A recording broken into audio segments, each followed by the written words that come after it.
In order to obtain valid and comparable bioimpedance measurements, please ensure the following.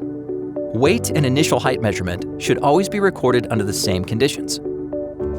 For 8 to 12 hours before a measurement, the test subject should not eat anything or do any sports.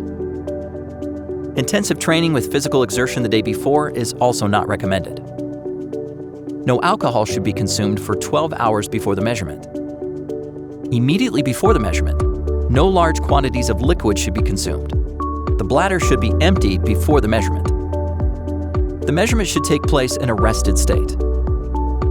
For the interpretation of the measurement results, please note, illnesses and medication influence fluid status and fluid balance, which in turn influence the measurement.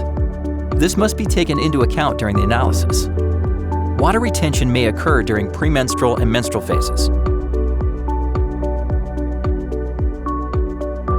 Make sure that the person to be measured stands correctly on the device to ensure an error-free measurement.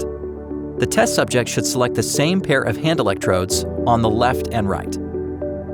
To select the correct pair of hand electrodes, the arm should be extended and relaxed. The height of the person and length of the arms determine the grip position of the electrodes. They should be easy to reach. Usually, a short person tends to use the electrodes at the bottom. Tall test subjects use the top or middle electrode positions. In the correct hand position, the finger separator should be between the middle and ring finger.